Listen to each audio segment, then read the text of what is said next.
Okay, so y'all have to excuse me the way I look. I am a real life mother today. Let me fix my collar, okay? And these glasses are probably from like my sophomore year in college, and I graduated college like 6 years ago, so. And my son is running around, so excuse me. But I wanted to share this message with y'all that came to me. And as I was reading it, it came to me while I was reading one of my Bible plans. And as I was reading it, I realized that I just realized so much when reading this. And God, give me the words to say so that I speak from you and not from myself, because I can be really petty. In Jesus' name, amen.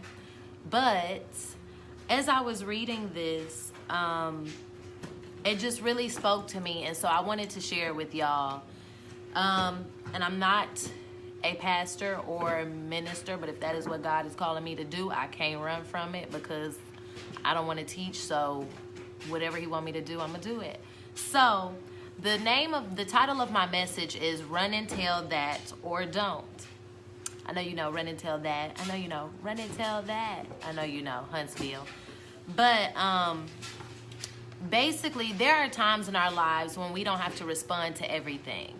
Whether that's Facebook, whether that's arguments that we have with people, we do not have to respond to everything, okay? And I know a lot of us know that already. We don't have to be petty and post our new relationships or new marriages or new things that we have going on in our life for old people who aren't even rooting for us. That's another thing. Look at my hair.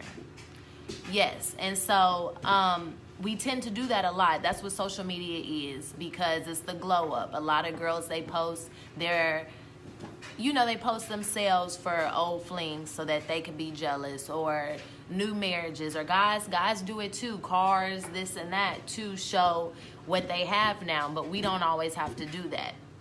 God will deliver us or tell us our dreams and visions as well before they come to pass, because he's done the same with me. But we don't need to make all of this known to everybody. Grind in silence and let your success and your work speak for itself. We know that, right? True, okay? So my message is coming from Matthew 9, chapter 9, 27 through 34. The verses 27 through 34. Okay, not that long. It sounds long, but it's not that long. I'm going to read it to you real quick. Okay. So it's called Two Blind Men Healed. So starting at 27, it says, when Jesus departed from there, two blind men followed him, crying out and saying, Son of David, have mercy on us. And when he had come into the house, the blind men came to him. And Jesus said to them, do you believe that I am able to do this? They said to him, yes, Lord. Then he touched their eyes, saying, according to your faith, let it be to you. Everything is done. You have faith, God gonna take care of it. And their eyes were open, and Jesus sternly warned them, saying, he told them, see that no one knows it. Don't go and tell nobody that I made you see, okay? Just be quiet. But when they departed, they spread the news about him in all that country. Then it goes to say, as they went out, behold, they brought to him a man mute and demon-possessed. And when the demon was cast out, the mute spoke. And the multitudes marveled, saying, it was never seen like this in Israel. But the Pharisees said, he cast out demons by the ruler of the demons. Okay, I want to tell you that real quick. A hater gonna always say it ain't real, okay? Remember that. So, basically what I got from that message is crying out to God. The first few verses, okay? We cry out to him. We need him to save us. We need him to help us. That's 9 times out of 10, that's usually what we only go to God for, which we shouldn't. But we do it. Try not to, though. Just thank him just because when you do pray. But he delivers us, and sometimes our deliverance are pure miracles, so they're not really believable. Some people are cured from cancer. Some people have tumors in their body. They go to the doctor appointment the next time and there's nothing there.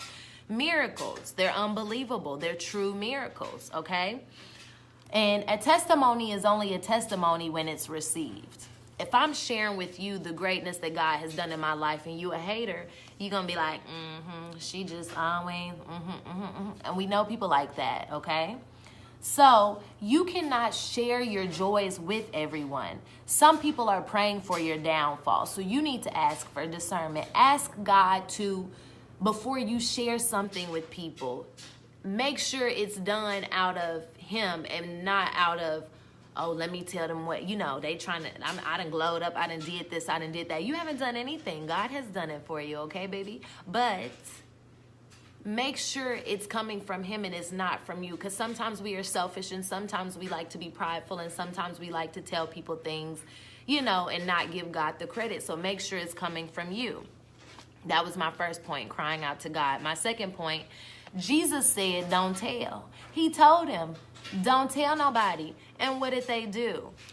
Listen to what God is telling you. Listen to God, okay? If he tells you something, listen to him. Sometimes we get what we get from him and then we walk away. But no, if you get quiet enough and you listen, he will tell you everything that he needs to tell you to where you can fully follow through in something. Just because he gave you a vision, it's your vision, doesn't mean he gave that vision to everyone else. If you receive this new job, everybody doesn't have to know. Facebook doesn't have to know. If you got into grad school, Facebook doesn't have to know. They don't have to know everything. Instagram, they don't have to know everything. So sometimes you keep that stuff to yourself so that God can manifest certain things in you. So once you do pull through, because we go through things while we're in the midst of things. And it's like you don't want to tell somebody, I'm a dentist now. And then something happens to you and you get your license taken away. And then you have to explain when people, oh, I saw you were a dentist now. What happened? Are you still doing that? No, because I slept with my boss and I got my license revoked. I don't know. I don't know nobody who had, who's done that, who have done that, who has done. I don't know. I'm just talking, okay? But it happens. Things happen, okay? So silence is key. You have to let God work. Let him manifest those things in you. Let him move. Let him work inside of you. And then once it is done, then you are able to tell. Then you are able to share that testimony with who God wants you to share that testimony with, okay? So that's my second point is Jesus said don't tell. So my third point is who's in your circle. Ask for discernment, okay? They brought back a demon-possessed man who couldn't even tell people that he was demon-possessed. Jesus knew he was. That's why he healed him. But you didn't even know that person was in your circle. You didn't even know that person was going to come. I'm going to get my cousin hired. Your cousin got the job. You come late to work. So your cousin get you fired because they want to get your position. Be careful who is in your circle and be careful who you bring because not everyone is trying to come to God, okay? And not saying you should not try to bring those people, but just be careful. Ask for discernment, okay? Now, when Jesus healed that man, people were like, oh, snap, he really healing people. What? But they didn't believe him when the guys went to town and told, right? But now they want to believe because it takes a couple of, you got to show me, boo. Okay, you showed me the first time. No, you got to prove to me that you're trying to be with me. I need that ring. I need that second ring, the real ring. Sometimes people are like that. You need that second miracle. But now they want to believe. Now, my last point is the enemy won't give credit where it's due, ever. They won't. They said he cast out the demon by using demons. Now, we looking like, first of all, Jesus was he was sent, okay? So what are you talking about? But if somebody came up to you right now and was like, I'm Jesus Christ, you're going to be like, and you crazy and you going to hell. But that's how they were back then. Like, you were not the Son of God. And they said that, oh, yeah, he did work that miracle, but no, it was the demons. He got demons in him. That's how he cast out demons. Haters, they will always say it's not real. Okay, whether that's in your life, whether they gonna always say it's not real. You need to have that discernment to know, okay, can I share this with you? If I can't share this with you, then baby, I'm keeping this to myself. It ain't nothing wrong with you. God just told me to keep it to myself. You ain't even got to tell them that. But if you listen, you will know. Not all of your friends right now are happy for you. It sucks, but you have to ask for that discernment so that you can know certain things you can share, certain things you can do, certain things you can say that you can't say to everybody, because not everybody is on your level and not everyone is happy for you, okay? So you have to know your circle. That's number one. You have to shut your mouth. That's number two. And you have to let God work. That's number three. Those are the keys, okay?